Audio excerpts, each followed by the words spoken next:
Hi, welcome to Carissa Explains It All. I am Carissa, I explain it all, and in today's episode we are talking about the hard truth of the law of attraction. But first, if you're new here, welcome.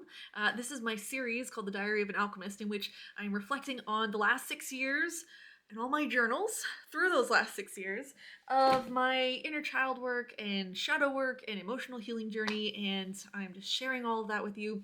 It is raw, it is vulnerable, it is honest, it is just a retelling of events from my now perspective of back then. I did a whole introduction video on talking about what this series is going to be about and all of my disclaimers and the fact that I am not a therapist, I am not professionally trained in any of this. This is just my experience as a human being going through a shadow work, emotional healing, and inner child work journey. My hope is just to inspire you, encourage you, and offer support in the form of showing someone else having gone through this journey. So without further ado, let's get back to the topic at hand. What could this massively triggering, hard truth about law of attraction possibly be?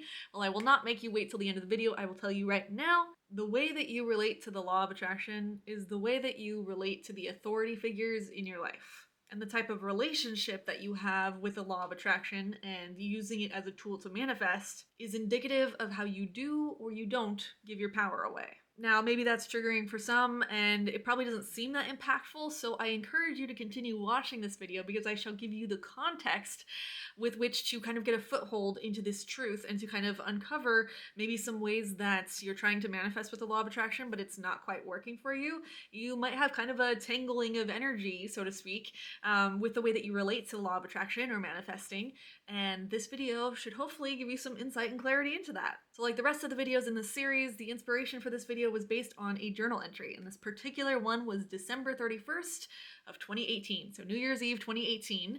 I was journaling. I was, to give you some context for the story, my husband and I had gone to Nevada to visit his grandma, and she lives in this beautiful house. The backyard is facing this like big pond. It's almost like a lake, but it's kind of like a big pond where all the neighbors' houses face it. It's just so serene. When it's December, it is snowing. There's snow on the ground, and she's got just like a warm living room with like floor to ceiling windows overlooking this backyard with the snow and the lake, and it's so cozy to curl up with a cup of coffee and a book. So I was writing out like all these things that I wanted for the new year, for 2019. You know, it's New Year's Eve. I want to like manifest all this cool stuff. I just learned about law of attraction like maybe 2 months prior to this. So the thing that I was trying to uncover any limiting beliefs around so that I could manifest was me manifesting winning the lotto. I know, like, why tiptoe into manifesting when you can just have it all right now? Yeah, that wasn't gonna happen. In my limited view of law of attraction, this is what I wanted to manifest. And regardless of what that thing was that dream that I had at the time that I wanted to manifest, what this experience was really going to show me was where I have limiting beliefs to letting in any kind of abundance. Doesn't matter if it was the lotto or a new car or a new job or just some chocolate. This journaling experience that I was going to have was going to show me where I had limiting beliefs, and it was also going to show me where I was incorrectly or just not accurately relating to the law of attraction and how this was getting in the way of manifesting anything. So in this particular journal, this is from December 31st, 2018. Oops, sorry, I'm gonna make that. There we go. What I wrote was, my core belief is that I will go in to buy a lottery ticket and try to believe that I deserve it, but I will fail. So that's like because I wanted to win the lotto, but I was journaling out like what I was feeling about it. And I was like, if I have to be really, really honest about how I'm feeling about this, then I think I'm going to go in and I'm going to think that I'm going to try to deserve it, try to feel like I'm deserving of it, but I'm going to fail. And then I was like, okay, so why? And I was like, because this is me trying to have a conversation with myself. So why? The answer was because you can't deserve something without having done something for it. And I was like, well, why is that the case? And I was like, because being loved or deserving is conditional. And I was like, well, why is that? And I was like, well, because growing up, I had to be good, smart, do the right thing, and be conscientious and selfless to deserve love. So then I wrote, why did I need to be loved? Well, because I wouldn't be approved of without love. And why do I need approval? so I can do the things I want in this world. And why do I want to do the things I want to do? Because that would make me happy. When I'm happy and fulfilled, my cup will run over and spill love into the lives of everyone around me. Aww. So then I wrote, my core negative belief is I will never be happy unless I'm approved of and found deserving. Right? So the next step that I did was to look at the evidence for why I had these beliefs. Now, keep in mind, and I don't want to get too tangential, try to stay focused, try to stay on topic, but keep in mind that what I'm about to read through is a very intellectualized version of doing shadow work, so it's only incorporating the beliefs, the thoughts that I was thinking.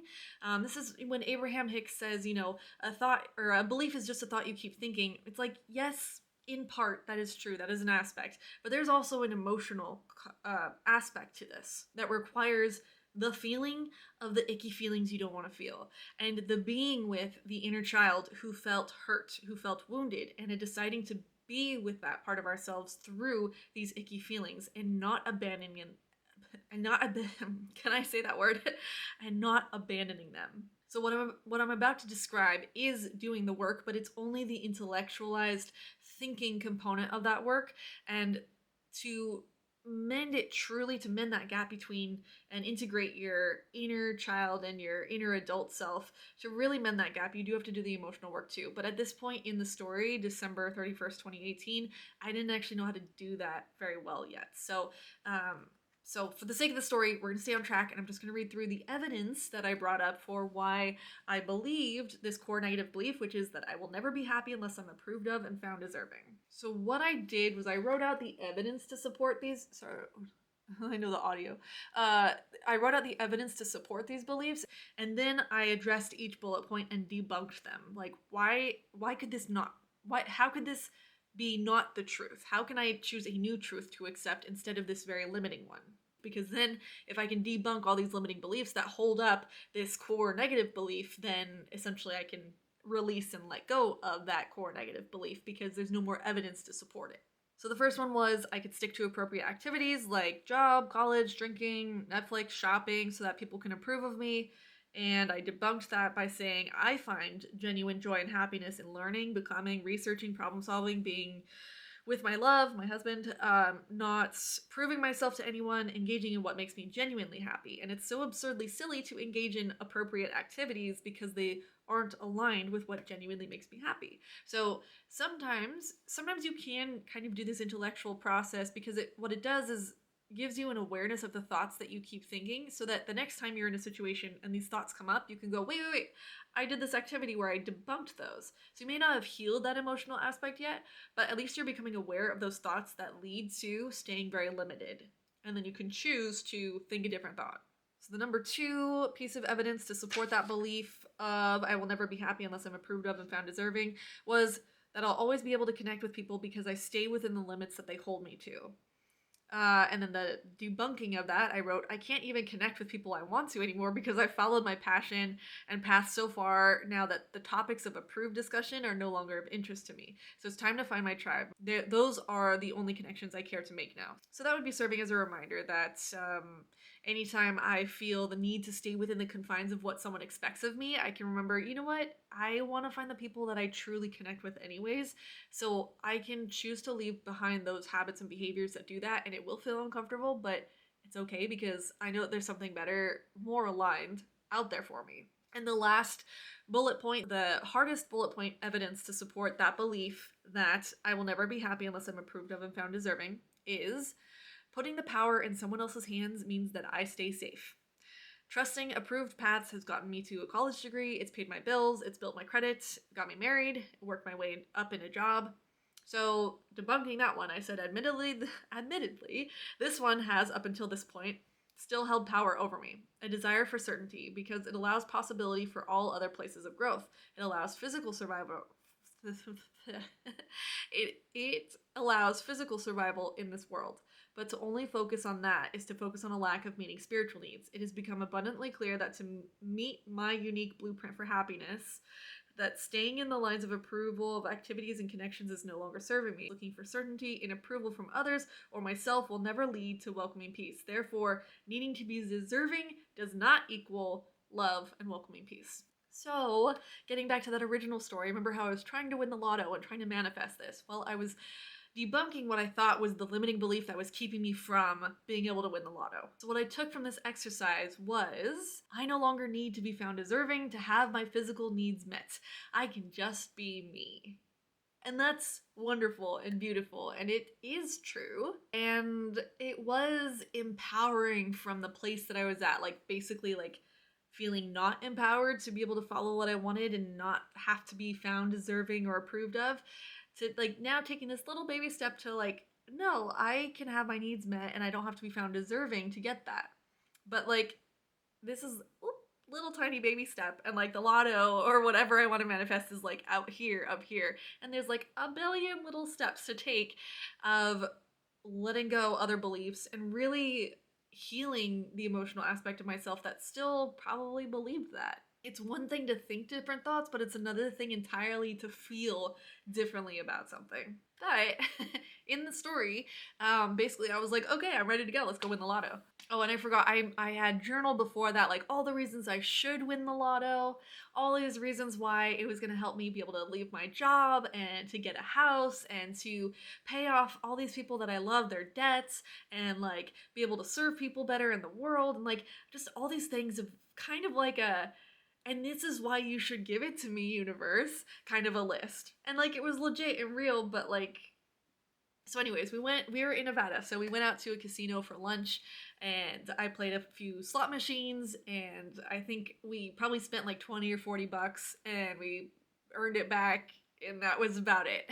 But the whole time I was like, okay, practice peace, calm, welcoming, accepting of whatever happens. I'm going to behave like I was so focused on keeping my thoughts aligned in that way and to like try to keep my vibrational energetic set point to feel that thing. I was like, I can't think of negative things, I can't focus on negativity, I'm just gonna stay really focused on this. So I was policing my behavior in order to get what I wanted to manifest. So we got home and I hadn't won the lotto, or really it was like I was like, I'm gonna play the slot machines and it's like the lotto, right? Like I'll just win the big million or whatever.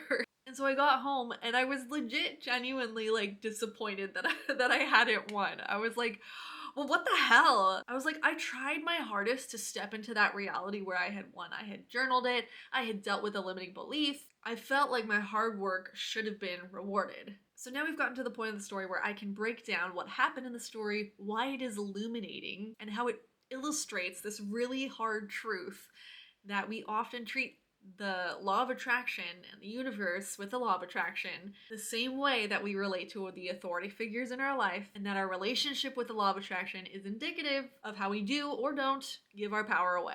The first thing that came up was that work is not inherently valuable. This is something that has been conditioned into us and really right around the 1500s, and it didn't exist in the way that we believe that work is being productive is so valuable and makes you a good person. We didn't really believe this as a human species before about the 1500s, about the time of the Enlightenment.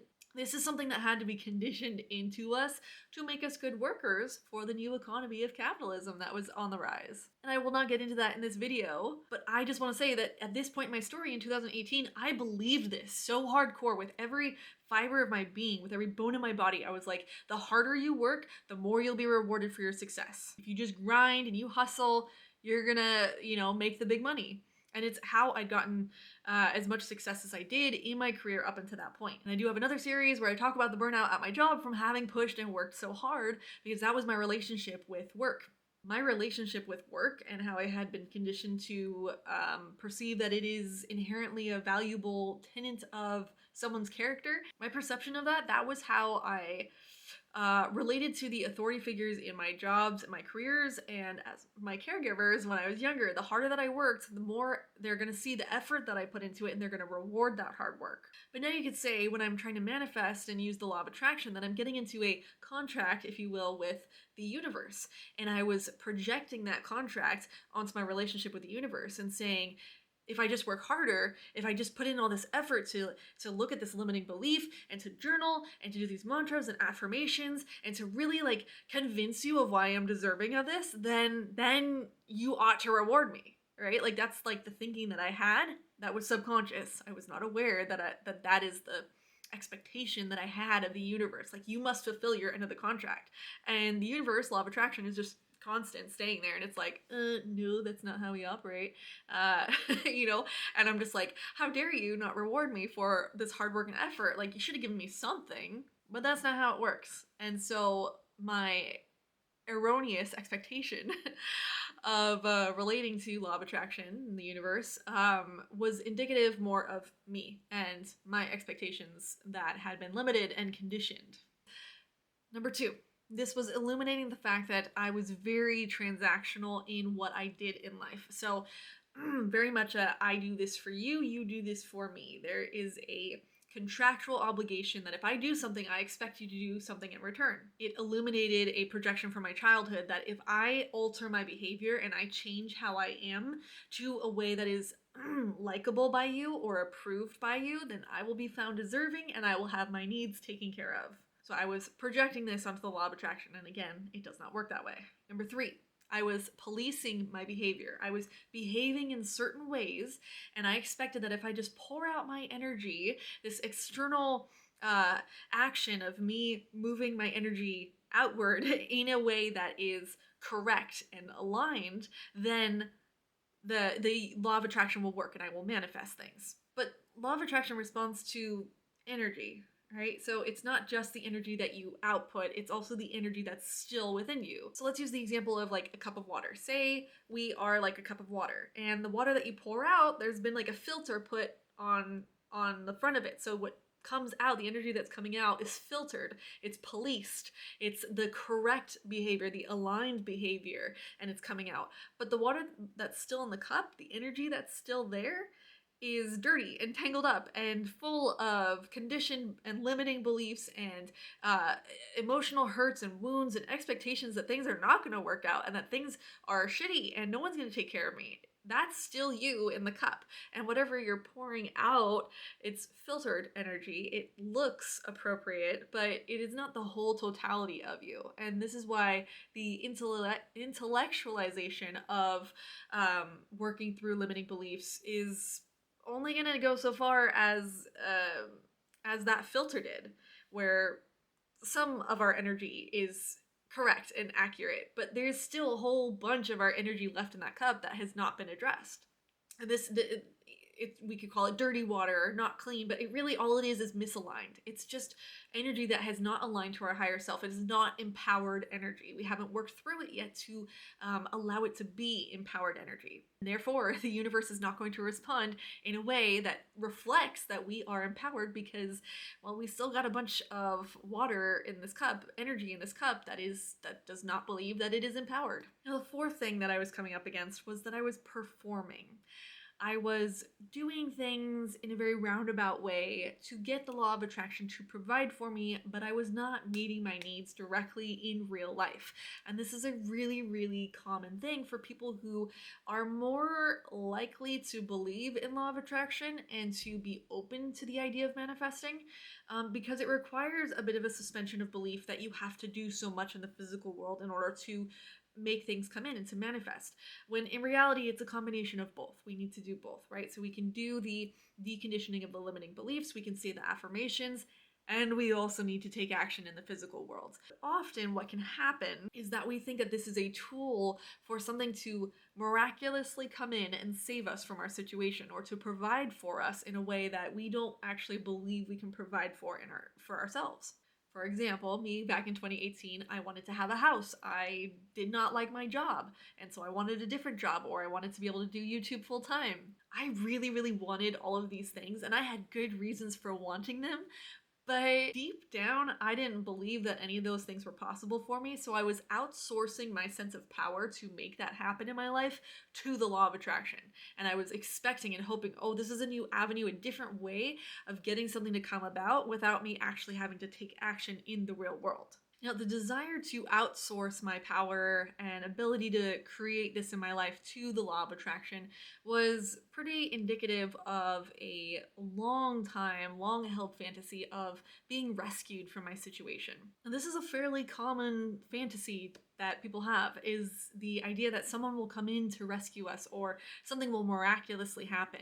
And this happens because when we were younger, we were really, really overwhelmed and we didn't have the resources or the knowledge or the support of others to help us process through and move through whatever we were going through that was overwhelming in a healthy way, in a way that made us feel supported, in a way that made us feel we can figure out whatever comes our way. So the wounded part of us, the inner child that really does believe I can't handle this on my own, sets up kind of a fantasy, if you will, of being rescued someday, that a romantic partner will come in and save the day, or this we'll get like the dream job and everything will be all better, everything will be paid for, and everything will resolve itself. And the really important thing is to not get mad at yourself for having this fantasy, because this fantasy is how you contained hope and moved through really difficult situations in life, and maybe all through your adult life, and you still were able to hang on to this really, really precious piece of energy, which is hope that it will get better. And hope is the door that opens up any possibility of moving forward and towards the things that you want in life. So without hope, we are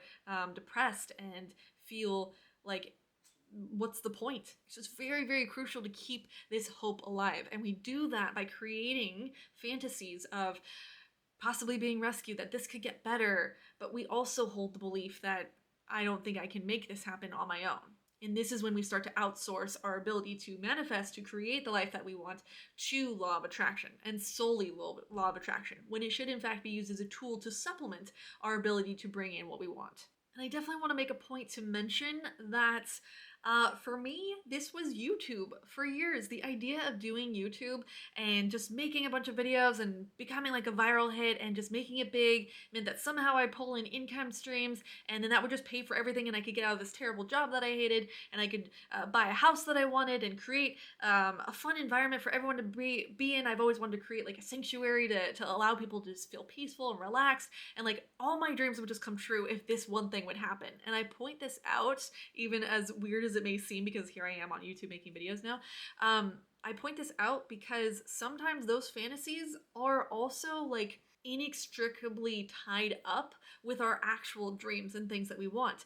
I genuinely wanted to make YouTube videos because I've been on this long ass journey, and I think that the insights and the awareness that I've gained from it could be incredibly valuable to other people, and to just let it die with me and stay in my journals and never share it would be really kind of a shame. So I genuinely feel called to doing this, but I had also loaded it up with this fantasy of, and it will solve all of my problems, right? Because I needed to keep that hope alive of it will get better someday, and I will be able to make something happen that will just make everything better. All right, so that is to say, like, don't be discouraged if you have this fantasy of, a romantic partner coming in and everything just gets all rosy and beautiful and all that stuff.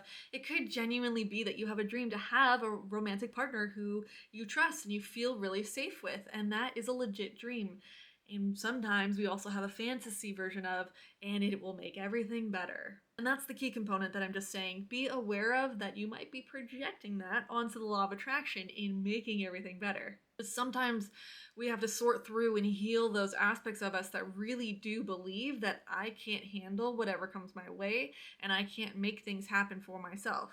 It is very ironic and almost seems cruel that in order to manifest the things that we want, we have to become those things first. We have to heal and align that aspect within ourselves that wants and needs that so bad. And ironically, that's when it all rushes in. That's when law of attraction just seems to work. When you outsource this hope and this desire to manifest to the law of attraction, we tend to get the lessons over and over again that show us, because the law of attraction is just being a mirror, just holding up a mirror, and it's just showing us where we still have misaligned energy, where we don't actually believe that we can have that. Number 5, what this experience illuminated for me is that I felt so frustrated with being disappointed with not having won the lotto. It sounds so silly, I know, but I felt so frustrated. The frustration and the disappointment were genuine, right? And realistic. It was the idea and the dream that wasn't quite so much. The frustration I had with it was that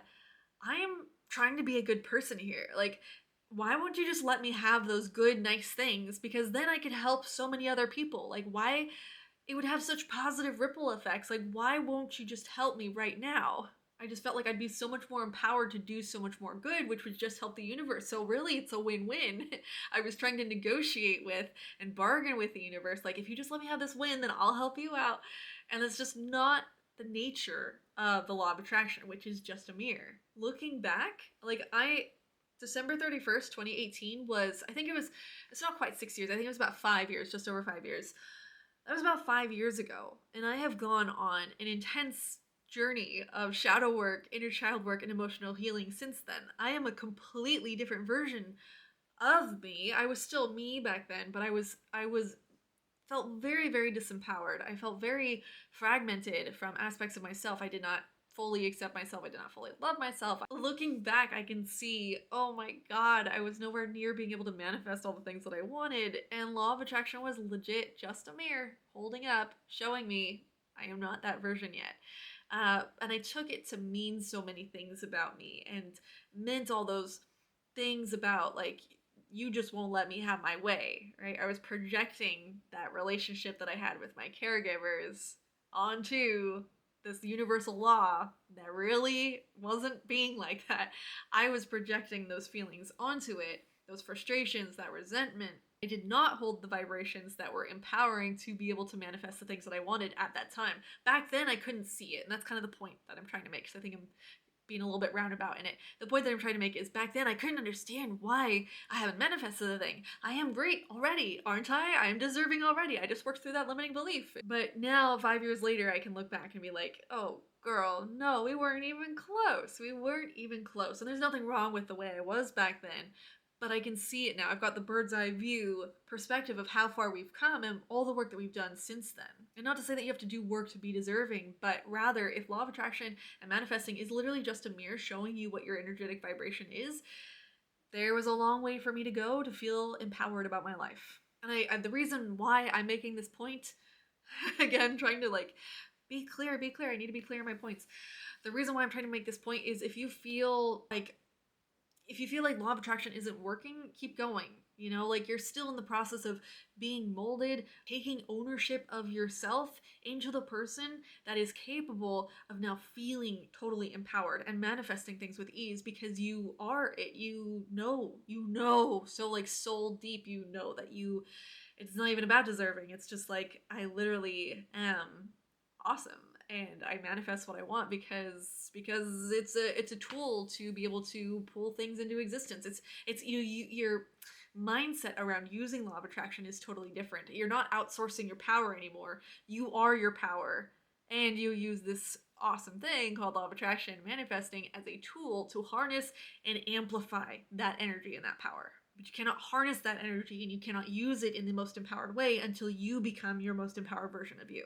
I mean, you can keep trying. You don't have to stop practicing doing it, but I'm just saying, to be that incredible, like, manifester or whatever, it's the more empowered you feel, the more empowered you are in as many aspects of your life as you can be, the easier it gets to manifest. And then you realize that it's not about trying to get the law of attraction to do it for you. It's about, I can do it for myself, but also, wouldn't it be easier if I just borrowed this really cool universal attraction law? All this is to say, if you're not there yet, keep going. It's okay. Keep trying. If I just stopped trying to manifest anything, then I would also just not be where I am now, here today. Like, it's a combination of trying, reflecting, becoming more empowered, trying, reflecting, becoming more empowered. It's a process. So, now that I have illustrated the ways in which I was, through this experience, projecting my relationship with my caregivers onto the law of universe and outsourcing the ability to manifest and create for my own life into this relationship with the law of attraction, we can see that was my inner child desperately needs to be met, feeling exhausted at work, feeling like I don't have a place to call home that really feels like home, feeling like I just want to do the things that I came here to do, which was to build community and make people feel safe and to allow them a space to completely be themselves. Like, those were the big dreams. Why can't I just have it right now? I can see that was my inner child's desires, but she was still the immature version. I feel like immature connotates somehow it was her fault, and it wasn't her fault. She was never given the proper guidance or support or resources to grow emotionally from where she was at and where I was meeting her back in 2018. So I want to bring up now two really important components of the process, which is called reparenting, which is essentially recognizing that there are certain needs that you needed when you were a child. There are certain things that ought to have been taught by your parents, your caregivers, whoever. There are things that to function as a healthy adult, you needed to have been taught these things, but most people, of course, never were. Like there's so much awareness now that's out there, and we're just starting to really kind of come into this idea of like emotional parenting and realizing that parenting is more than just meeting the physical needs. It's about meeting emotional needs, mental needs, all these things. There's so much that we know now, and so there's so many of us that did not grow up with this proper guidance, and our parents, how could they possibly teach us or give us that when they weren't given the proper guidance, and so on and so forth generations back. So really no one's to blame. It's just, if you were not given these, we're not going to look at the whys of it, but if you were not given these and taught these, your child self could not mature emotionally in a healthy way.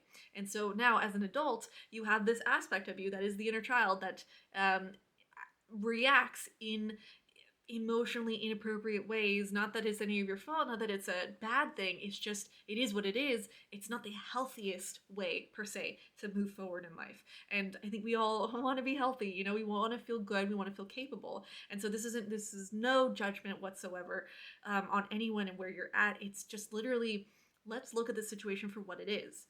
And when we tend to do these things with law of attraction, when we tend to project those frustrations and resentments from our early relationship with our caregivers onto it and have all these expectations and these frustrations that come up, what we can do is recognize that what we really need is reparenting. We need to be able to go back for ourselves now and to be able to look at, where do I need some more support? Where do I need resources? Where do I need to feel validated? And these two components that I think are going to be really helpful.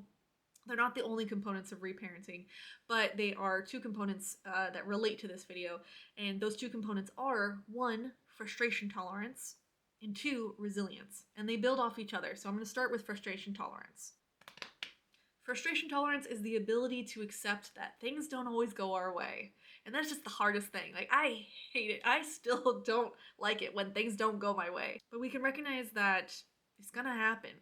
Things are gonna happen, and we're not gonna like them.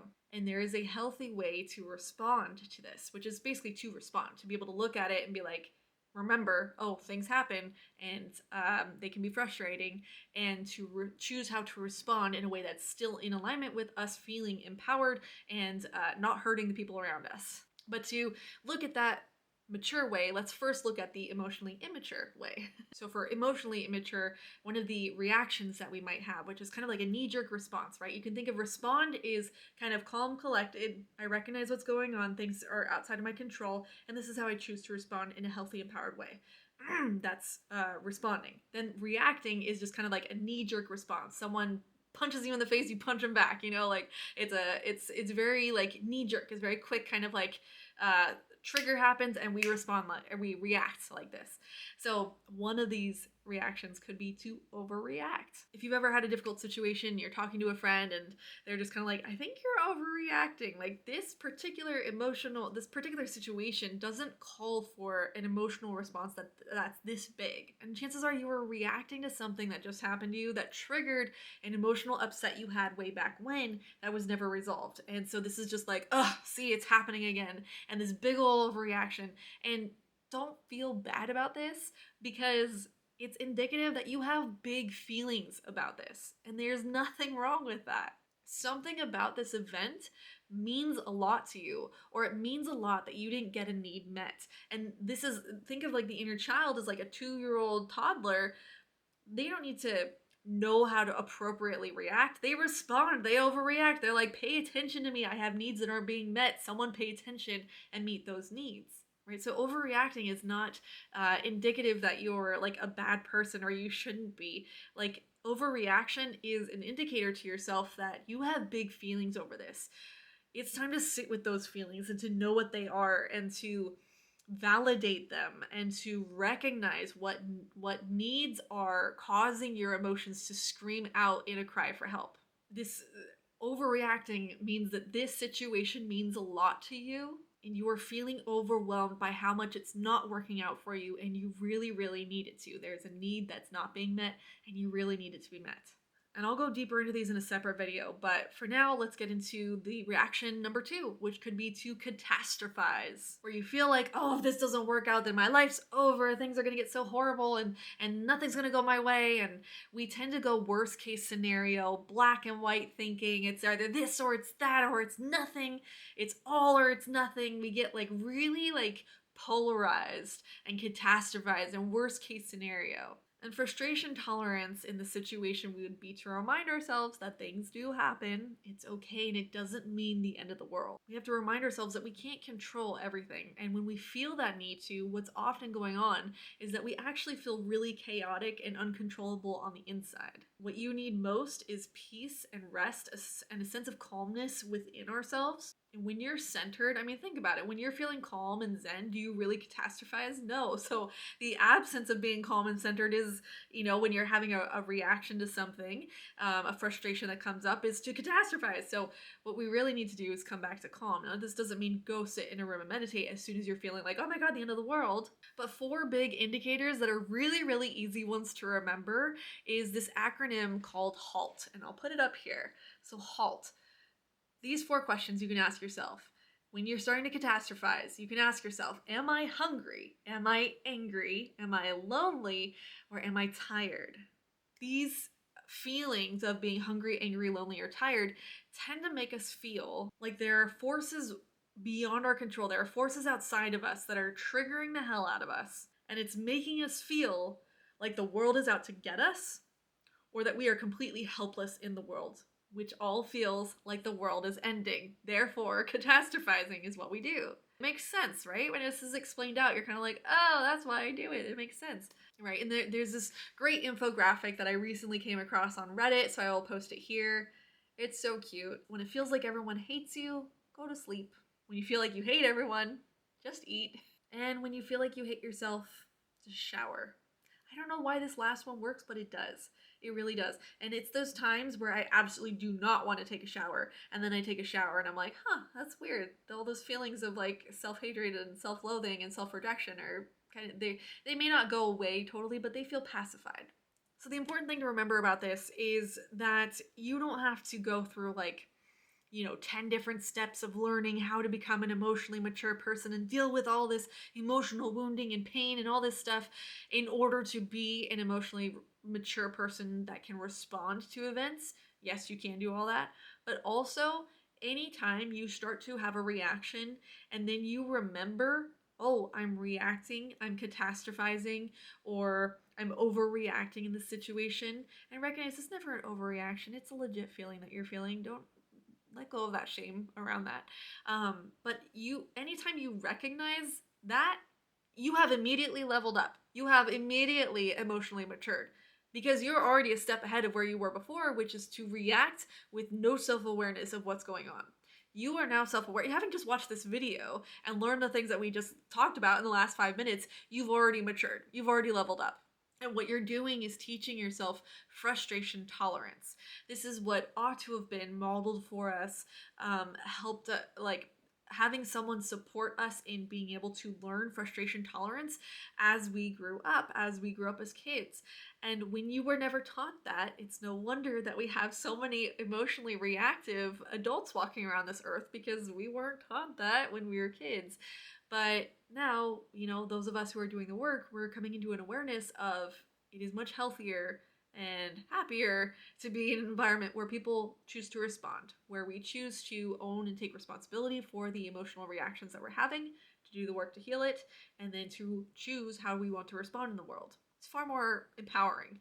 But just remember that every time you become more aware, and the sooner you become aware, and the sooner you self-soothe, that is you maturing. That is you taking your inner child and saying, taking it by the hand and saying, I will parent you now, and I will never abandon you, and I will make you feel heard and make you feel safe no matter what's going on in the external world around us. So here we come about to the main point of this video, which is The real hard frickin' truth about the law of attraction is that the law of attraction is just a mirror.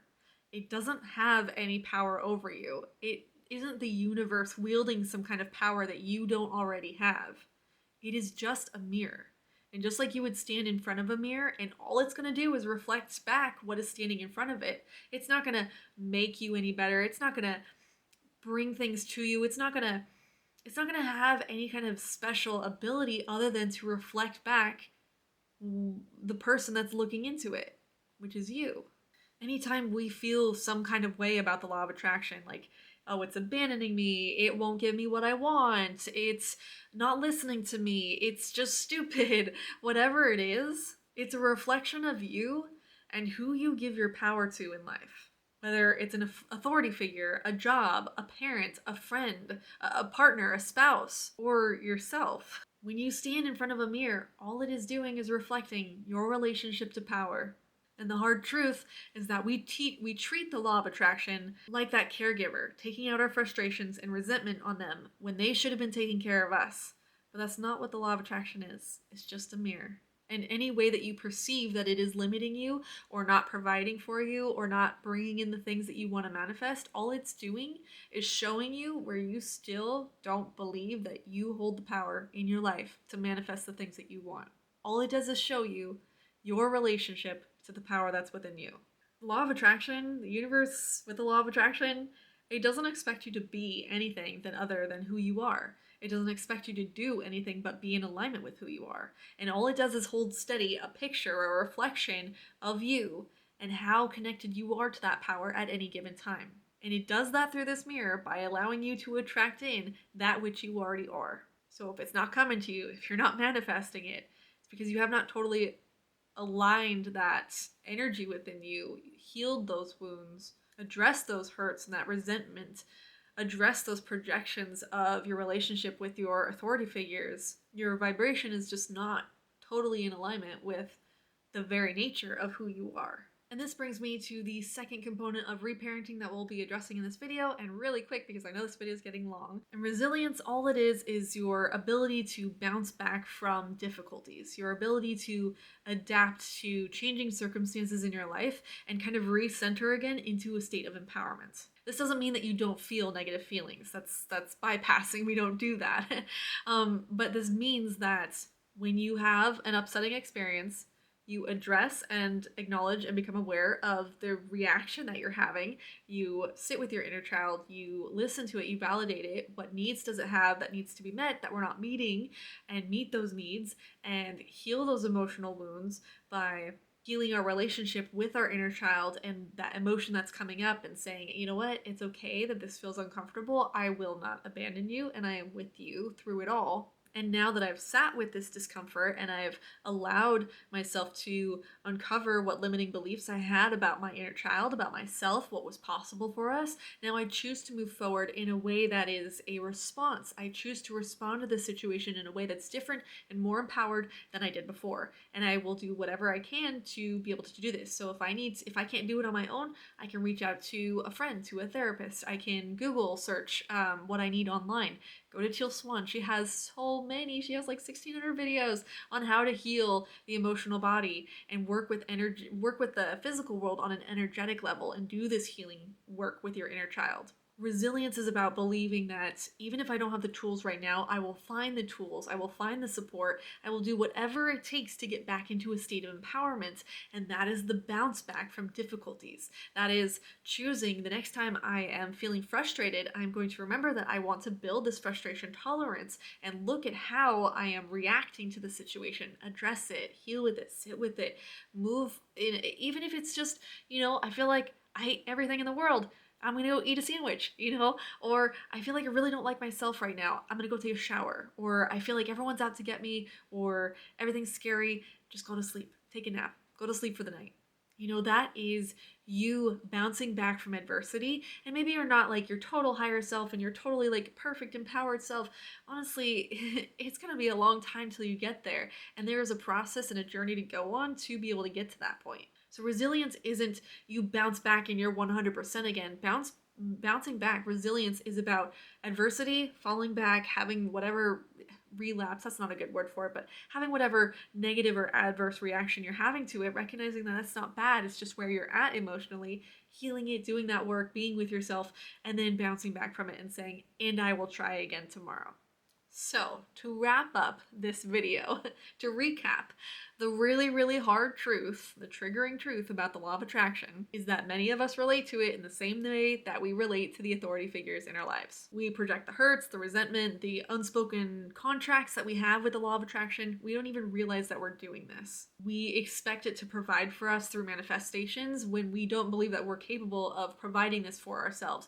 And it's not even that you have to do it all yourself, right? You can manifest in components that will help you on this journey. This isn't about doing it all yourself. It's about believing I will find a way no matter what. Things will come to me. I feel empowered.